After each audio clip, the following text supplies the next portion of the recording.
Begitu contohin.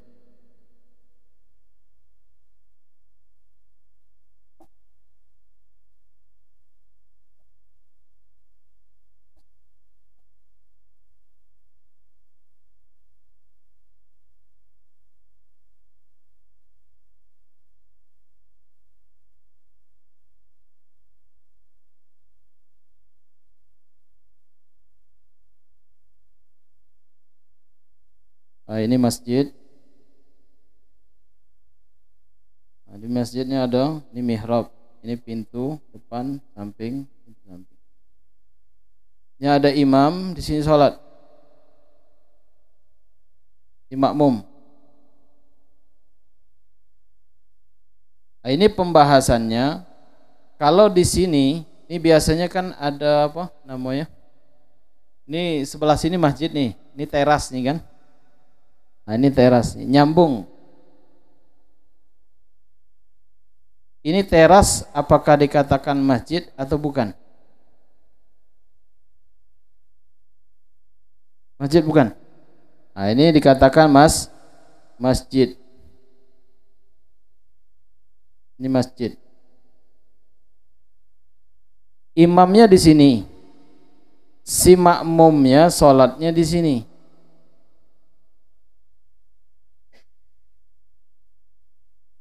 Ya. Apa hukum sholatnya makmum? Sholat di sini sah atau tidak? Hukumnya sah. Karena kenapa? Karena ini hukumnya masjid. Sudah. Setelah itu ini masjidnya lantai pertama.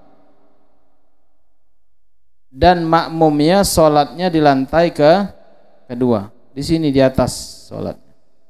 Di atas sini. Apa hukum sholatnya si makmum?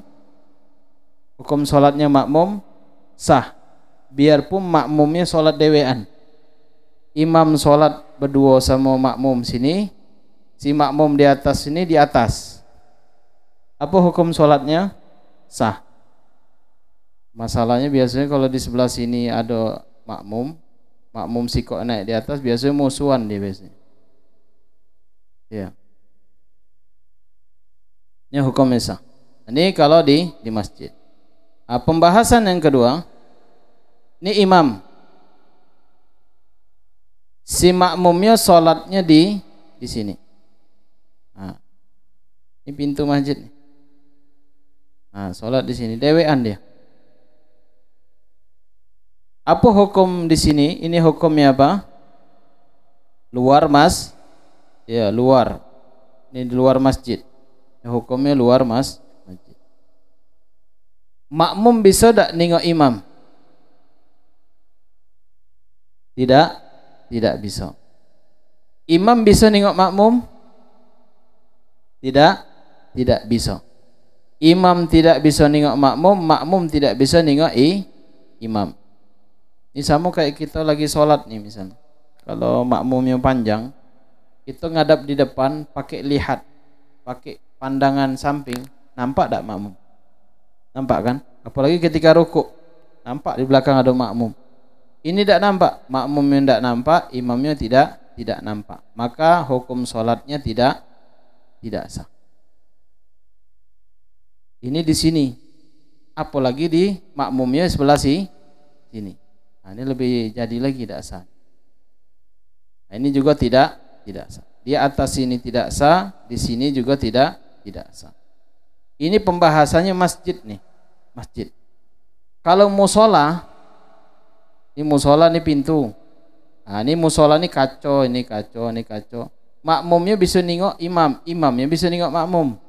Apa hukum sholatnya? Tidak sah. Karena kenapa? Karena dia tidak bisa lewat melalui salah satu pintu ini. Kecuali kalau di sini ada jendela nih. Nah, ini jendela, sekiranya makmum bisa masuk ke sini, ini sah.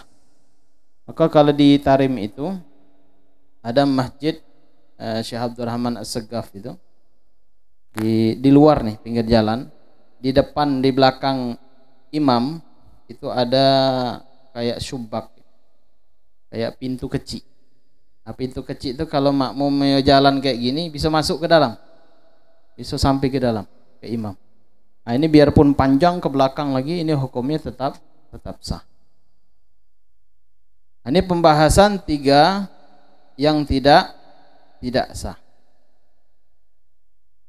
Yang pertama tadi sah, yang ini tadi. Yang ini yang tidak sah. Nah, ada juga sebagian masjid ini jidar. Ini dinding. Dindingnya tinggi 2 meter atau 1,5 meter, tapi dibuat kayak apa? Ada ventilasi itu nah. Apa namanya, batu apa itu? Yang ada motif-motif itu. Kalau dia tegak nampak imam di situ.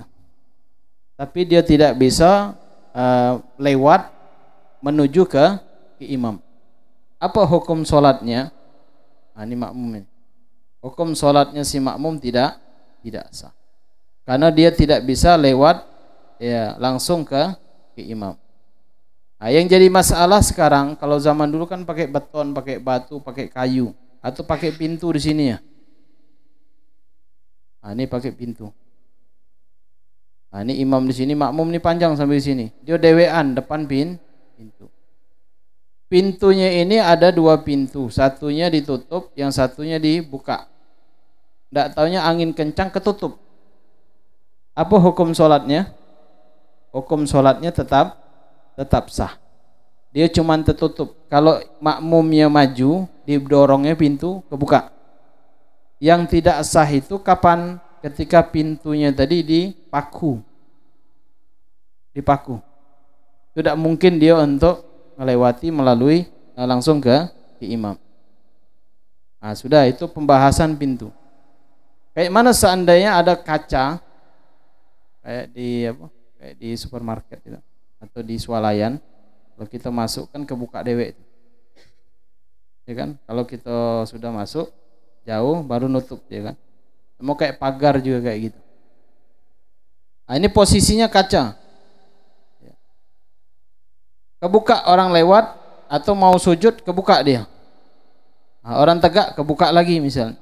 Nah, kebetulan lagi sholat, kacanya ini kan dia harus membutuhkan kahrobak, listrik kan. Tak taunya padam listrik. Apa hukum sholatnya? Apakah sama seperti pintu yang dipaku atau tidak? Nunggu lampu mati hidup. Lampunya matinya berapa? 5 menit. Orang sholat berapa menit? 2 menit, 3 menit paling lama. Apa hukum sholatnya, sah atau tidak? Apakah disamakan seperti pintu yang dipaku atau tidak? Ini PR dicari. Yang otomatis itu apakah sama seperti pintu yang dipaku atau tidak? Ini pembahasan di masjid. Ala kulli hal, ayyajtami'a fil masjid. Si imamnya di masjid dan makmumnya di dalam masjid. Atau masih kategori dikatakan ini masjid, dan masjid tersebut ada pintu ataupun di loteng di atas, dan dimungkinkan makmum tadi jalan mundur sampai ke arah imam. Ini hukum sholatnya tetap sah. Kayak mana seandainya kalau masjid tidak ada tangga, dia sholat tadi manjat di tiang masjid, naik ke atas misalnya, atau pakai tangga.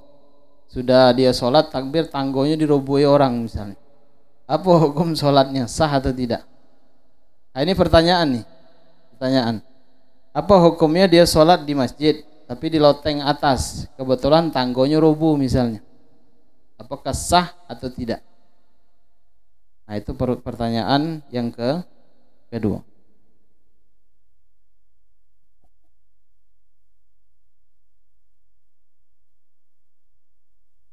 Nah, pertanyaan pertama tadi apa?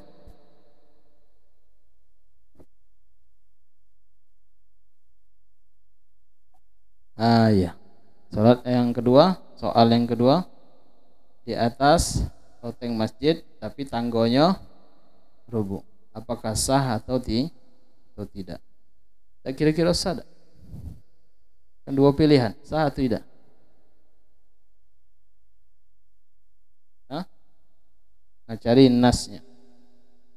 Ya, cari di kitab pembahasan itu. Apakah disamakan dengan pintu yang dipaku atau tidak?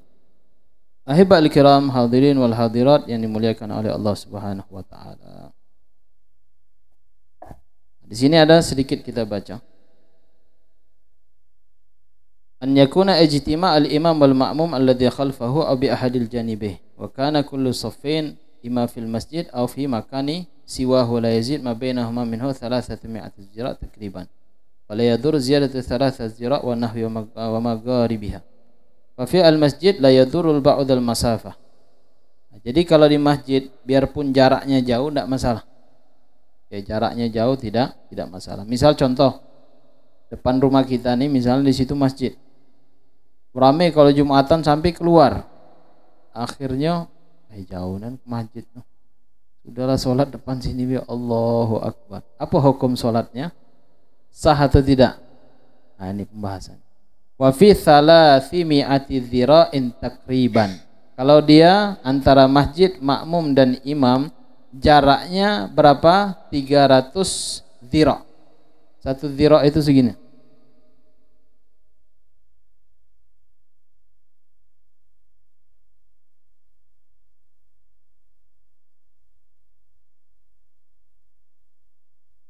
Kira-kira kurang lebih 150 meteran.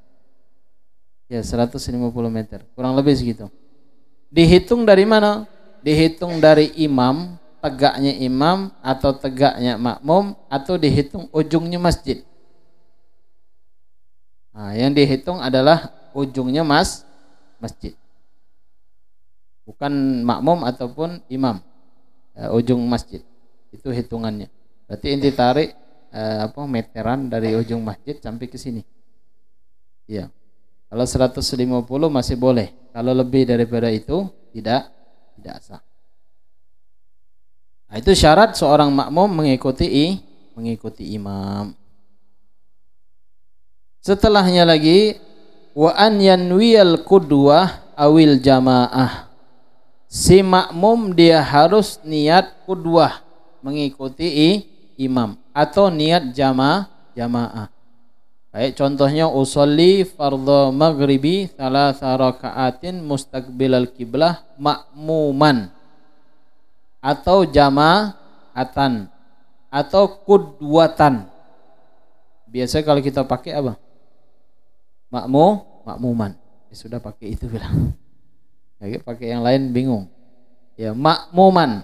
Nah, ini kita ngikuti imam, wajib kita harus menyebutkan makmuman. Itu indah Syafi'i. Indah Imam Syafi'i wajib menyebutkan makmuman. Kalau mazhab yang lain, wallahu a'lam.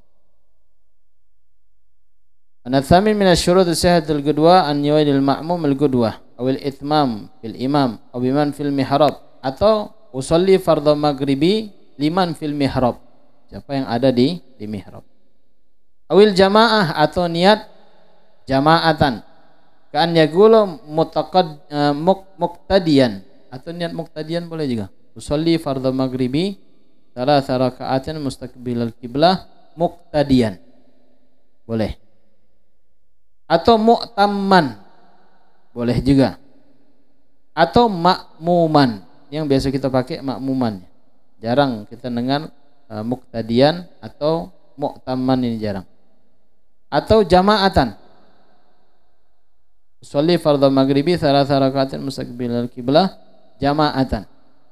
Jarang ya. Biasa makmuman. Tidak, makmuman. Boleh. Au jama'atan walau fi athna'is shalah, lakin ma'al karaha al-mufawwitati li fadilatil jama'ah li'annahu yasiru nafsahu tabi'an ba'da an kana mustaqillan.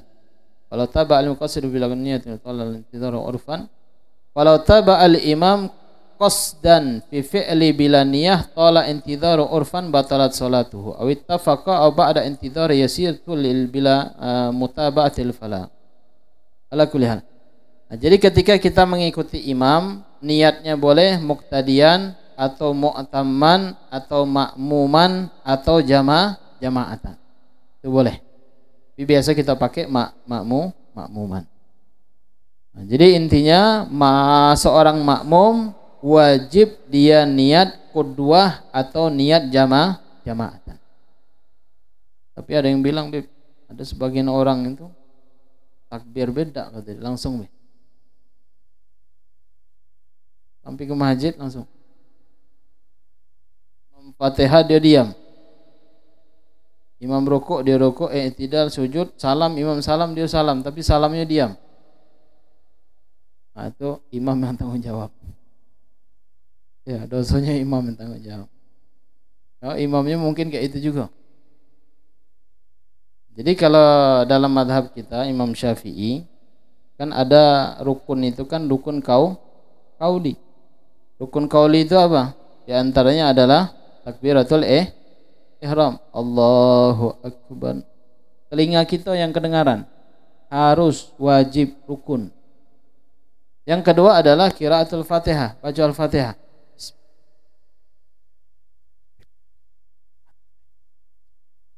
Ini kedengaran harus telinga kita. Tidak harus tidak. Kalau mik kadang imam itu kenapa suaranya agak kencang kan? Ya, karena sholli. Karena mic-nya dekat sini dia. Nah, jadi makmum itu kalau bisa kedengaran dia dewek, jangan kedengaran yang lain. Ya, pelan-pelan. Kecuali kalau kencang misalnya ada mobil, kendaraan, keributan dan yang lainnya sesuai dengan bacaan awal ketika kita dalam keadaan sepi. Jangan mentang-mentang kencang, inti kencangin juga enggak. Sekedarnya sudah cukup. Kecuali kalau kayak mana kalau tuli. Karena sudah lanjut usia, kadang tuli kan. Ya sudah, sekiranya ketika dia tidak tulinya. Nah, itu bacaannya kayak gitu. Sama orang bisu. Orang bisu itu ketika ada takbiratul ihram tidak boleh dia diam. Baca Al-Fatihahnya juga tidak boleh. Kalau dia belajar tahu ketika takbiratul ihram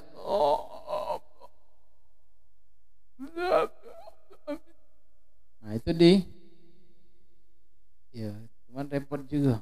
Karena kita ngajari orang bisu itu dia tidak dengar. Nah, dia ada caranya kan, ada ilmunya yang ngajarin. Lagi kuliah.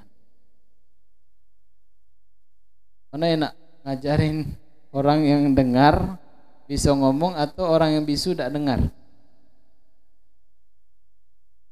Hah? Kalau orang bisu itu pakai isyarat dia paham. Paham dia.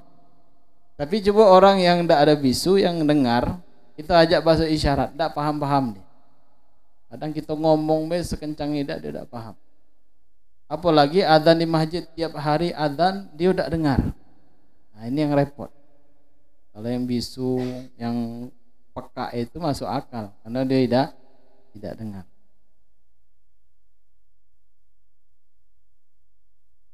Nah, itu intinya kita niat kedua jamaah atau niat makmuman.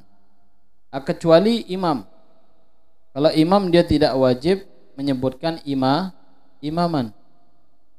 Ada beberapa tempat di mana ketika sholat Jumat. Sholat Jumat imam wajib menyebutkan imaman. Kalau tidak sah sholat Jumat.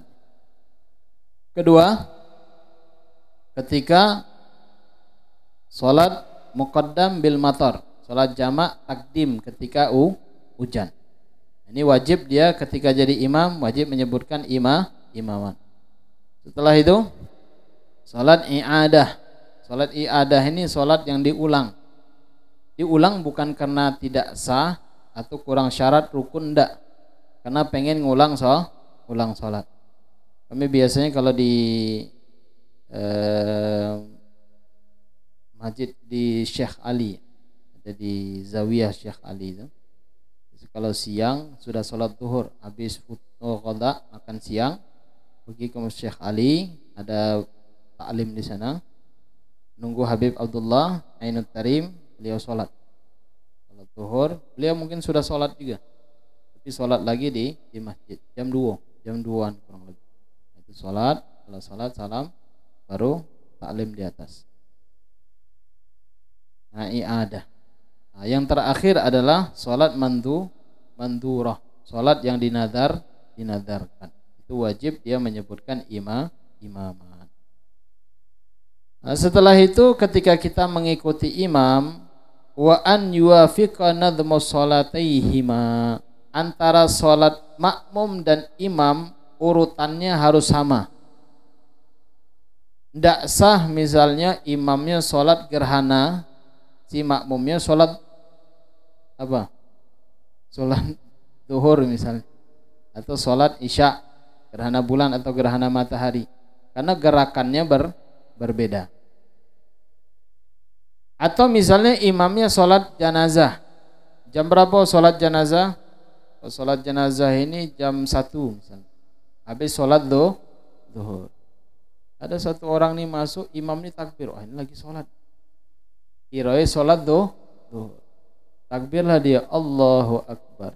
Imamnya tadi sudah takbir pertama, takbir kedua, Allahu Akbar, batal sholat. Karena kenapa? Urutan sholatnya berbeda dengan urutan sholatnya imam.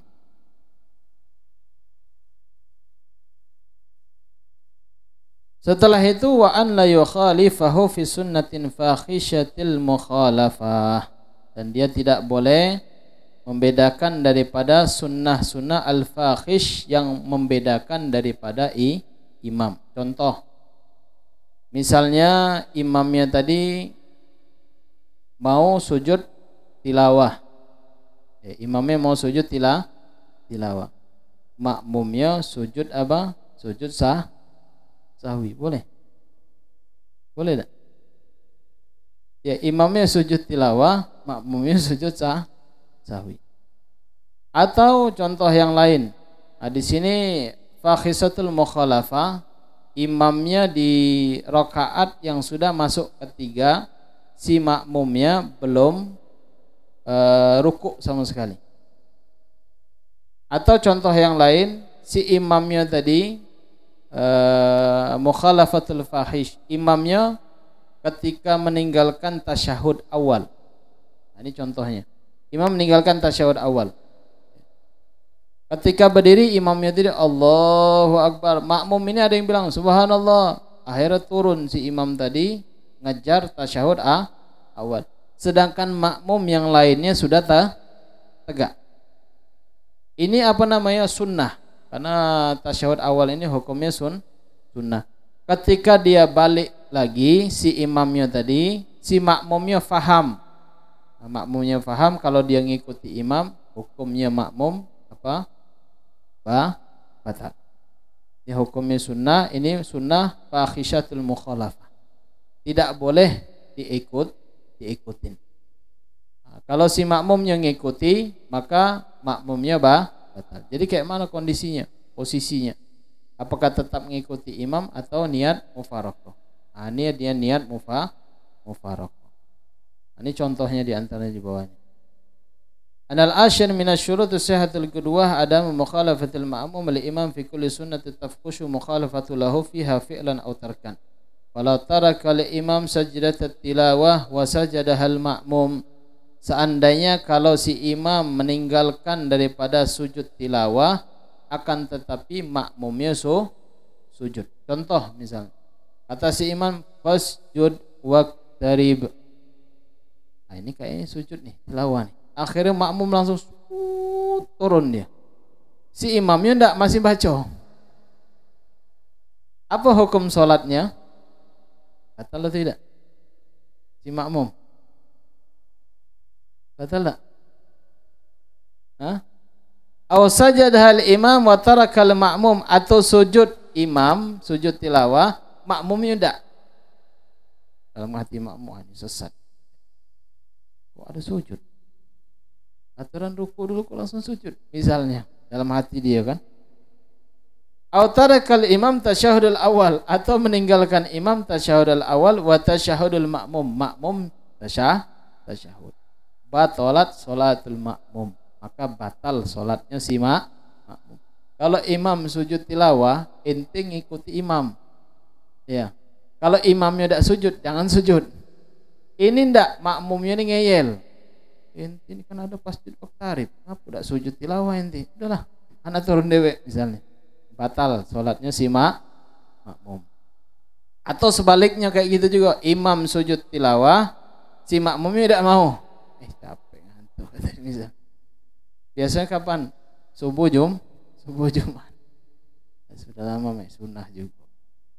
Nah, limutabatil imam, mengikuti imam itu hukumnya wajib. Mengikuti imam hukumnya wajib. Pernah kejadian di Jambi sinilah. Pas sujud tilawah, kebetulan imamnya tidak ngasih tahu.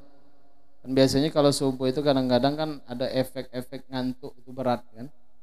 Kebetulan dikasih tahu, Bu, maaf bapak-bapak, makmum, jamaah, ya ibu-ibu, nanti kita bakal baca surah Sajdah. Nanti kita disunnahkan, inilah panjang lebar jelasin.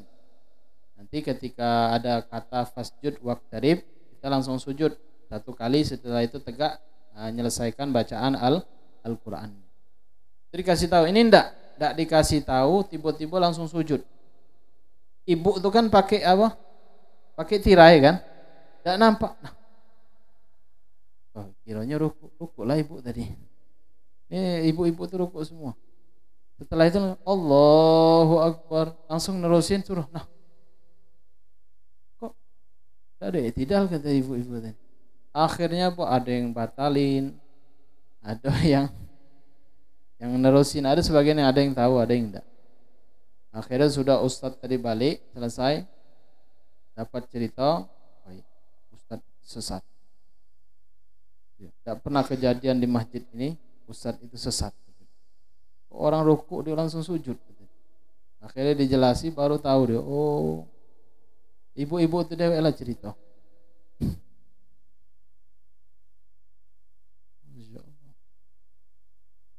Nah, ini tidak boleh kita membedakan daripada sunnah-sunnah yang membedakan terlalu kepada imam.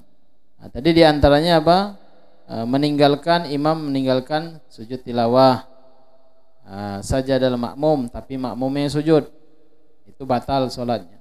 Atau sujud sajadah imam dan makmumnya tidak mau sujud, juga batal. Imam meninggalkan tasyahud awal, makmum tasyahud, batal. Atau imam meninggalkan tasyahud, makmum turun tasyahud. Nah, ini juga batal. Terakhir, wa an yutabi'ahu. Syarat yang terakhir, makmum harus ngikuti imam di dalam sholatnya. Jadi kalau misalnya gempa bumi, imamnya kabur gitu. Imamnya kabur nih, masa gitu enggak? Ya, terserah. Kalau mau tawakal ilallah silakan. Ya, banyak-banyak berdoa, banyak zikir, banyak sholawat di dalamnya. Ya, mudah-mudahan runtuh. Nah, jadi ala kulli hal, intinya ketika ada gempa bumi, ya, mau imam kabur ataupun tidak, ya, kita kalau bisa keluar dulu. Bisa ada bangunan kita keluar. Ya, keluar, setelah itu baru istighfar, baru zikir. Kalau yakin misalnya tak dimungkinkan lagi untuk keluar, misal pintunya sudah dikunci sudah tawakal Allah. Banyak-banyak istighfar. Pernah kejadian waktu di pondok dulu unik. Ya. Di lantai 3 di atas gantungan baju goyang. Akhirnya turun santri sama muallim ini, suruhnya ke musola di bawah. Suruhnya astagfirullahaladzim, pakai mic istighfar. Akhirnya ada satu guru bilang, "Woi, keluar semua dari sini," kata dia. "Tidak telap istighfar enti di dalam ini," kata dia. "Kalau ini roboh, mati semua." Akhirnya keluar. Nah, itu baru ikhtiar. Enti keluar dulu dari bangunan, sekiranya dia tidak runtuh atau roboh, baru istighfar di luarnya. Jangan mentang-mentang di dalam itu takut rubuh. Sama kayak kebakaran. Inti lagi sholat, kebakaran misalnya. Kebakaran. Kabur apa? Sholat terus. Kabur kan? Kabur, sudah kabur cari tempat aman baru sholat. Nah, setelah sholat salam baru istighfar. Ada yang bilang, sudahlah mati dalam keadaan taat juga. Betul? Enggak. Ya, mati konyol itu namanya. Kabur dulu, sudah kabur baru sholat lagi. Nah, sampai di sini ada yang ditanyakan, fadhlu.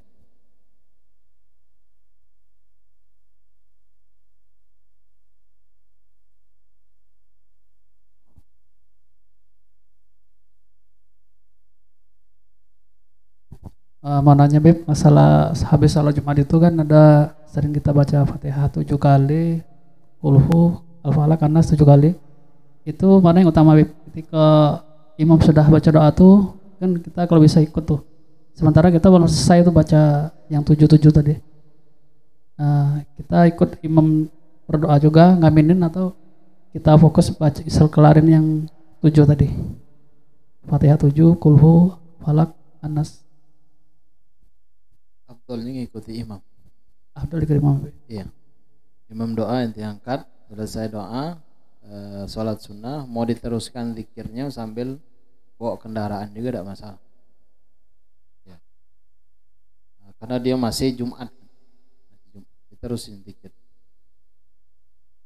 Nah, karena zikir itu tidak terbatas, tidak terbatas. Kalau zikir yang lengkap seperti itu boleh ya, kita ikut duduk. Tapi kadang-kadang makmum yang ada di depan itu semuanya, ada sebagian tinggal berapa orang, lainnya balik. Ya mungkin ya dimungkinkan, mungkin karena kerja dan yang lainnya kan, ya, kerja dibatasi waktu dan yang lain. Nah, disambung dengan